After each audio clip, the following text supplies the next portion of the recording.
Bismillahirrahmanirrahim. Al-babus sadis wassalasuna. Ari ieu bab anu ka-36 dina kitab Lubabul Hadis fi fadilati iyadatil maridi. Bakal nyarioskeun tentang hadis-hadis anu berkaitan sareng keutamaan menjenguk atanapi ngalongok jalmi anu teu damang. Mudah-mudahan urang sadayana sing dipasihan milik rizki anu seueur, anu gampil tur anu halal, supaya urang tiasa ngalongok ka saudara-saudara urang anu nuju teu dararama. Sebab kan dari ngalongok teh era lamun teu mawa duit mah sok aya paribahasa raku datang ke datang we doang meuli lengoh teu barang bawa. Tah ari urang loba duit mah pan geunaheun ngalongok oge. Nu dilongokna geunah dan nempo urang barang bawa, atuh urang oge puas bisa ngalongok sekaligus bisa membantu meringankan beban biaya saudara-saudara urang anu nuju teu damang. Qala Nabiyyu alaihi salam, parantos ngadawuh Kanjeng Nabi Muhammad sallallahu alaihi wasallam, udul maridha, gera lalongok ku anjeun, gera jenguk ku araranjeun jalmi-jalmi anu teu dararamang.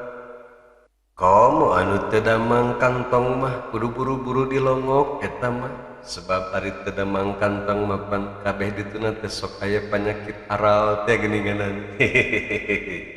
Ngan nyaeta teh tadi ari ngalongok anu teu damang kantong mah pan urang teh kudu barang bawa jang eusi kantongna supaya cager.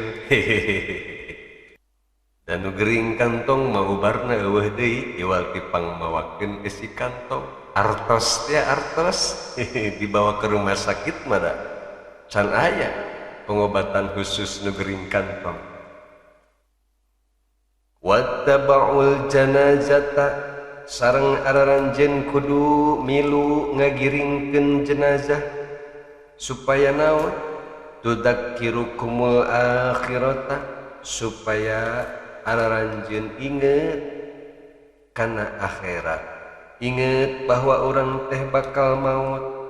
Ingat karena kondisi di akhirat yang segala teror-teror di akhirat. Ketika orang tos menyadari bahwa orang teh bakal maut jeung bakal balik ke akhirat, maka orang bakal semangat untuk ngumpulkeun bekal jang balik ke akhirat dengan cara ngalobakeun ibadah ka Allah subhanahu wa ta'ala. Wa qala sallallahu alaihi wasallam, sareng parantos ngadawuh Kanjeng Nabi Muhammad sallallahu alaihi wasallam, aidul maridi, ari jalma anu ngalongok jalma anu teu damang, yamshi fi mahrabatil jannati, eta teh ibarat keur berjalan di perkebunan surga, hatta yarji'a, dugi ka eta si jalma balik deui. Wa qala sallallahu alaihi wasallam, sareng parantos ngadawuh Kanjeng Nabi Muhammad sallallahu alaihi wasallam, iyadatul maridi awala yaumin, ari ngalongok jalma anu gering di mimiti poe isuk-isuk berarti paridotun eta teh wajib, wa ma ba'daha sunnatun, sareng ari ngalongok anu teu damang setelah waktu pagi eta sunnah.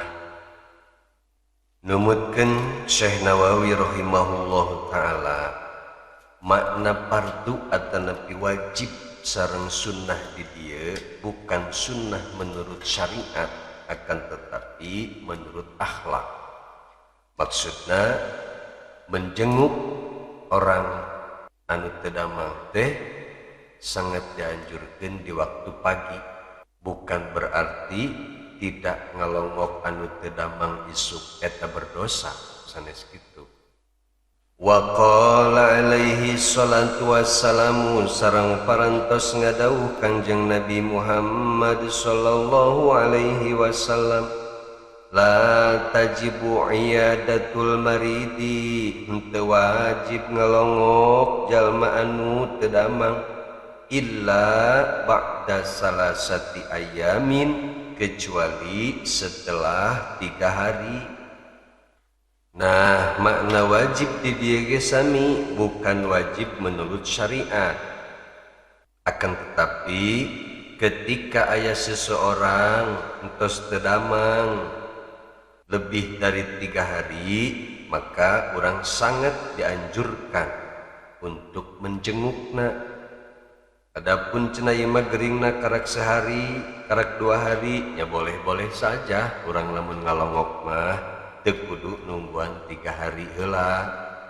Sebab wajib di dieu mah adalah tolaban muakkadan, anjuran anu sangat gitu. Numutkeun Syekh Nawawi rahimahullahu taala dina kitab Tanqih Qaul.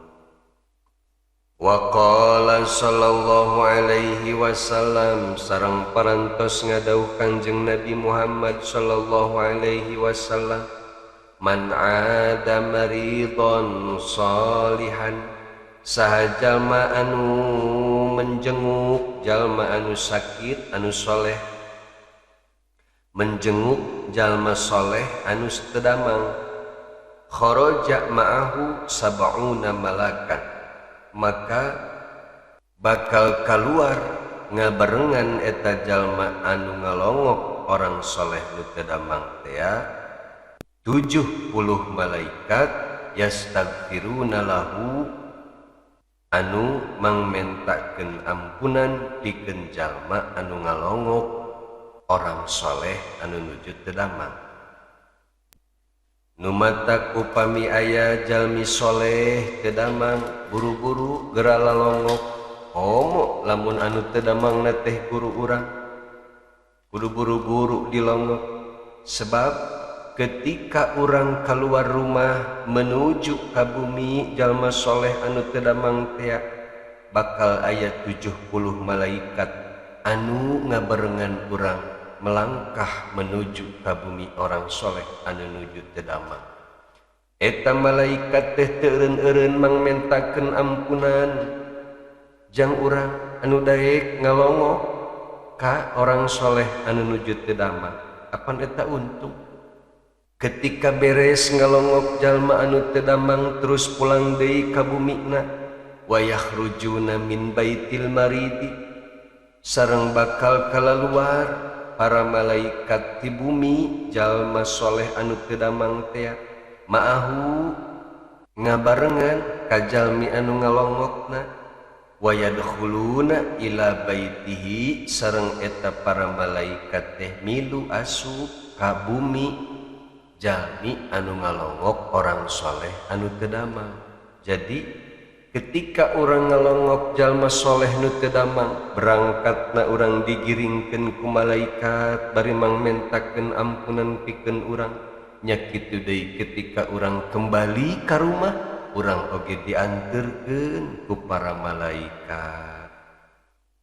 Wa qala alaihi salamu sareng parantos ngadawuh Kangjeng Nabi Muhammad sallallahu alaihi wasallam, man ada maridon, sajalma anu ngalongok anu teu damang, lam yazal fi khurfatil jannati, maka eta si jalma teh teu eureun-eureun ibarat keur leumpang keur aya di perkebunan surga.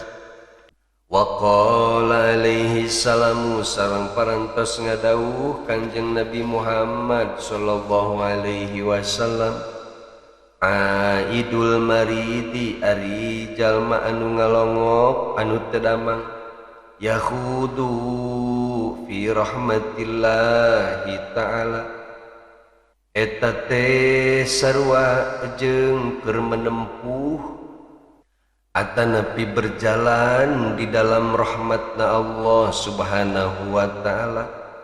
Fa idza jalasa indahu maka tatkala diuk jalma nu ngalongok di gigireun jalma anu gering, in gomasa fiha maka eta si jalma anu ngalongok teh tos tenggelam tina rahmatna Allah subhanahu wa ta'ala.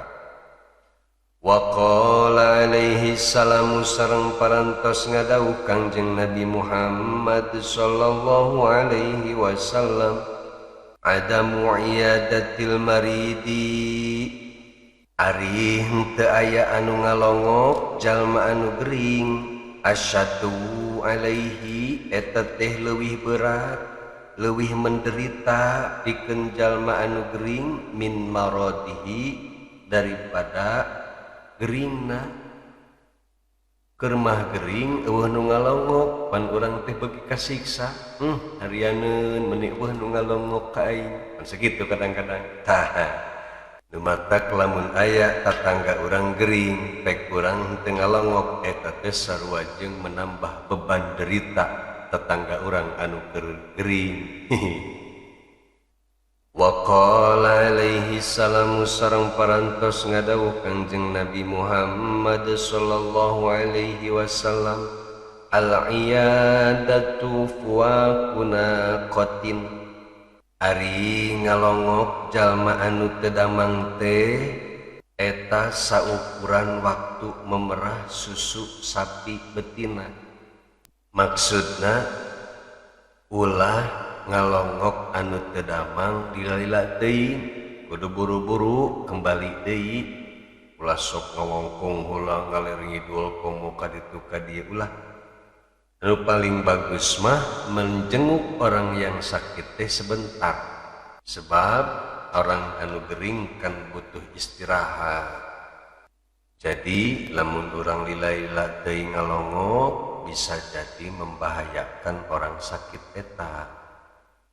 Wa qala alaihi salamu sareng parantos ngadawuh Kangjeng Nabi Muhammad sallallahu alaihi wasallam, wa min tamami iyadatil maridi, sareng ari di antara kasampurnaan ngalongok jalma anu teu damang, ayyadoa ahadukum yadahu ala wajhihi, nyaeta salah satu jalma anu ngalongok nyimpen pananganana kana pameun teu anu teu damang, au ala yadihi atawa anu ngalongok teh nyimpen pananganana kana panangan anu teu damang.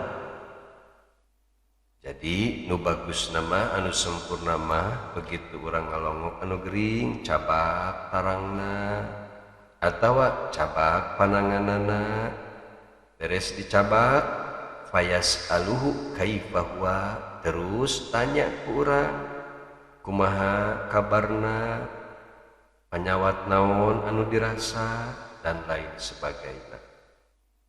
Wa tamamu tahiyatikum bainakum, sareng ari kasampurnaan penghormatan anjeun di antara araranjeun, al musafahatu nyaeta berjabat tangan. Saur Syekh Nawawi ai indal mulaqati ba'da salami. Jadi penghormatan anu paling sempurna di antara umat Islam adalah berjabat tangan ketika bertemu setelah mengucapkan salam. Wallahu a'lamu bishawab.